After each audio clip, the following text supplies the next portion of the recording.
Oi, pessoal, tudo bom? Voltei para conversar um pouco com vocês sobre direito penal.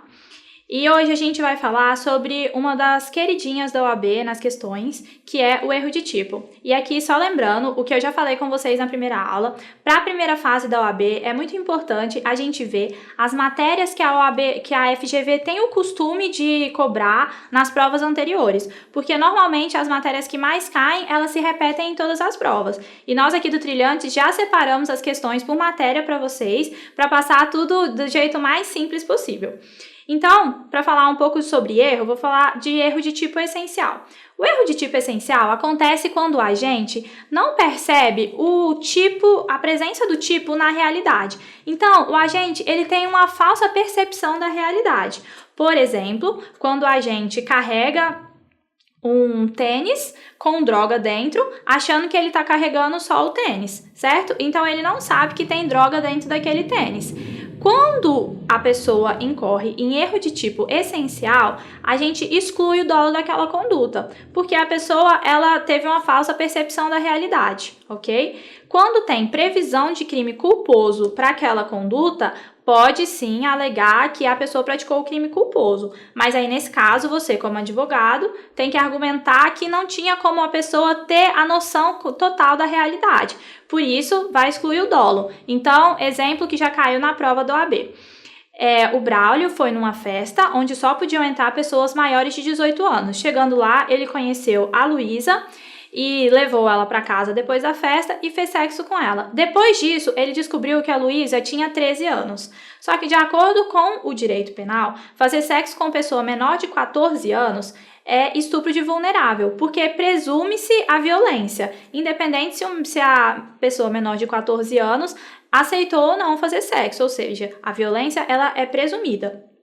Nesse caso, a questão, ela queria que você respondesse que ele incorreu em erro de tipo essencial. Por quê? Porque não tinha como ele saber que a menina era maior de 14 anos. No caso da questão, ela tinha 13. Por que não teria como ele saber? Porque ele estava numa festa onde só poderiam entrar pessoas maiores de 18 anos. Certo, pessoal? Próximo erro que a gente vai falar, o erro de proibição.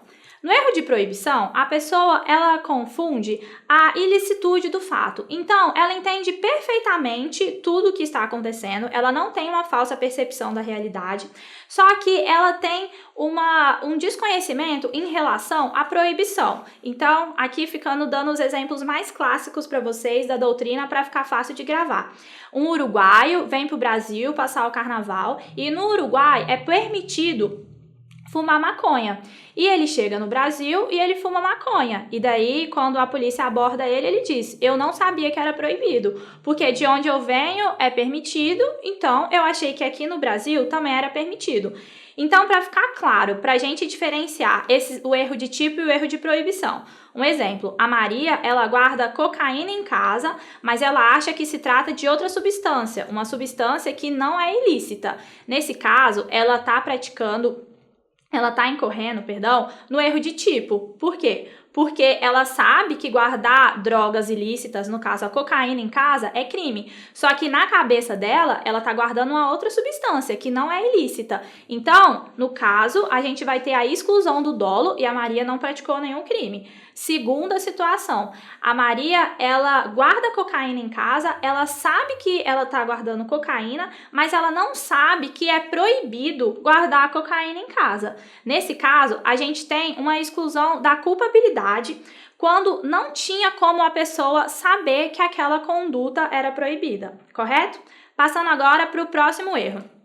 Gente, o erro ele também pode acontecer quando a pessoa ela pretendia praticar um crime contra determinada pessoa e ela, por um erro na execução ou porque ela confundiu a pessoa mesmo, ela atingiu uma terceira pessoa. Então, por exemplo, o João queria matar o Abel, só que ele confundiu e matou o José. O que a lei diz? Que ele vai responder pelo crime como se ele tivesse matado o Abel. Ah, Thaís, mas isso tem alguma diferença? Não é homicídio de qualquer jeito? Não. Por quê? Porque a lei prevê, em alguns casos especiais, que é o homicídio, e aqui porque eu tô no exemplo do homicídio, né? O homicídio de determinadas pessoas, por exemplo, do pai, ele vai ter uma pena maior. Agora, a mãe que tá em estado puerperal, no caso do infanticídio, e mata o filho, ela vai ter uma pena menor. Então, mais uma vez, se a pessoa... E aqui os exemplos que caem na OAB. Quando a pessoa mata a pessoa diversa que ela queria matar. Ou é por um erro na execução, ou seja, fui atirar... o Abel foi atirar no João, mas a mira do Abel é muito ruim. E daí ele acertou o José. Ele vai responder como se tivesse matado o João. E o outro exemplo, super clássico, que cai muito no OAB. A mãe, em estado puerperal. O que é o estado puerperal? É o estado logo após o parto, o nascimento do filho. Ela decide matar o filho e ela vai até o berçário, e quando ela chega no berçário, ela confunde os bebês e ela mata um bebê achando que é o filho dela. Então ela não errou na execução, ela achou que aquele bebê era o filho dela, só que não era o filho dela. Então, só que ela vai responder como se ela tivesse matado o filho dela. Então ela vai ter praticado infanticídio e não homicídio, e o infanticídio tem uma pena bem menor do que o homicídio.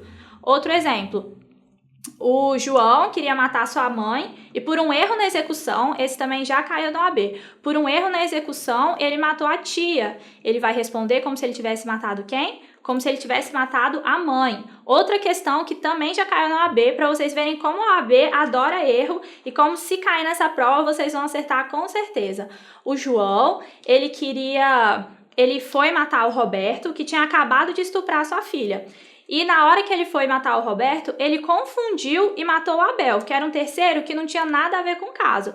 O João, ele vai responder por homicídio normal? Não, ele vai responder por homicídio privilegiado, porque ele matou um homem que tinha acabado de estuprar sua filha, pode argumentar que ele estava agindo sobre violenta emoção e tal. Então, bom, gente, é isso, fica a dica do trilhante, sempre olhando as perguntas antigas da prova e as matérias que mais caem, e a gente vai estar aqui acompanhando vocês e ajudando a responder as questões e tirando as dúvidas essenciais da matéria. Obrigada, pessoal!